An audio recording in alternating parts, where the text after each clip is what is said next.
In the 1990s, the Western world convinced itself that geopolitics was effectively over. Following the Soviet collapse, the prevailing belief in Washington was that liberal democracy would naturally blanket the globe, bringing an era of permanent, unshakable peace. But according to political scientist John Mearsheimer, that unipolar fantasy died around 2017. The international system fractured into a multipolar reality.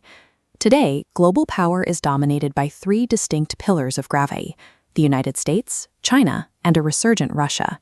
To understand how this works, think of these powers as massive tectonic plates. Because the United States views a rising China as its single greatest peer competitor, the American plate is forced to pivot. It drags its massive weight eastward toward the Pacific to contain Beijing. A superpower cannot be everywhere at once. To execute this total pivot to Asia, Washington has to pull resources away from its traditional strongholds in Europe and the Middle East, leaving massive, volatile power vacuums in its wake. For the last 70 years, Turkey's position in this architecture was strictly defined. It was the easternmost outpost of the Western alliance system, operating securely under the institutional guarantee of NATO. Now look at a map of that American retreat. Turkey is no longer a protected flank. It sits exactly where these shifting plates are colliding, intersecting directly beneath its borders. You have retreating American power, an encroaching China expanding its trade routes, and an aggressive Russia reasserting its old sphere of influence. The immediate result is that Turkey finds itself surrounded by collapsing regional fronts. The old security umbrellas are disappearing, and no single superpower has the bandwidth or the desire to guarantee Turkish borders. In this environment, an outdated reliance on distant security guarantees becomes a liability. When the superpower protecting you is 10,000 miles away and your rivals are on your doorstep, the old alliances offer little more than a false sense of safety. Mearsheimer's assessment of modern Europe is brutal. Demographically shrinking and stripped of independent military capacity, the continent has effectively become a bureaucratic museum rather than a hard power player. We can see the limits of European power in Ukraine. Despite massive initial financial support and promises of high-tech air power, the conflict locked into a grueling war of attrition. It proved that Western proxy backing alone cannot defeat a committed, industrialized neighbor. Going forward, Washington will increasingly view European security as a distraction.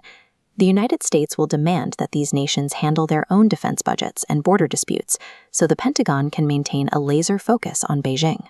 For the northern fault line, this means the European pacifier is gone. Turkey is left entirely isolated to manage an emboldened Russian naval presence in the Black Sea, with no credible backup from the West. To the south, the situation is even more volatile. Mearsheimer points to a highly plausible scenario where the United States blunders into a war with Iran in 2026, driven by the delusion that it can execute a quick, decisive regime change operation from the air. This map shows exactly why that strategy fails. Iran holds massive geographic leverage. By mining or blocking narrow maritime choke points like the Strait of Hormuz and the Red Sea, they can hold 20% of the world's oil supply hostage. Look at this satellite image of Karg Island. It handles over 90% of Iranian crude exports.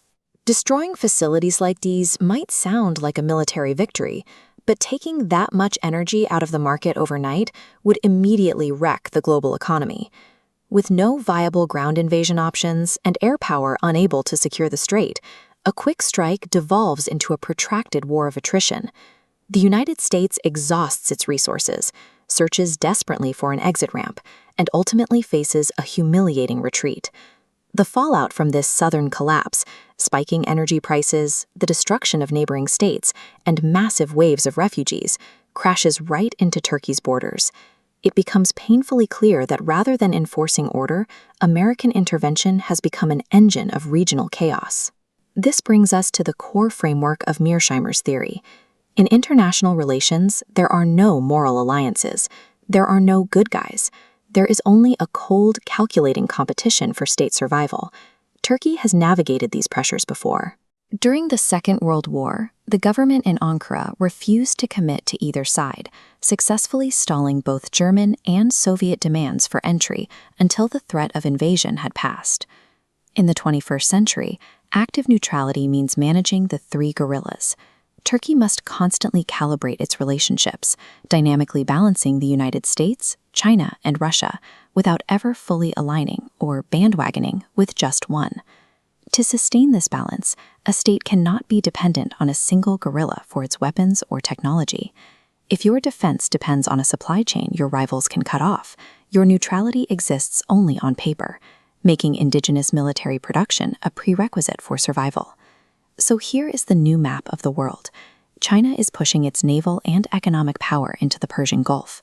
Russia is violently securing its immediate borders, and the United States is pulling back to fortify the Pacific. Geopolitics abhors a vacuum. The massive, destabilized spaces left behind by the retreating American military have to be filled by autonomous, regional powers capable of projecting their own force. Turkey faces a binary choice. It will either be fractured by the immense pressure of these colliding tectonic plates, or it will harden itself into a new, independent pole of regional gravity. In Mearsheimer's tragic world, there is no international rescue party coming. As the global fault lines rupture, Turkey has to build its own foundation, or fall into the abyss.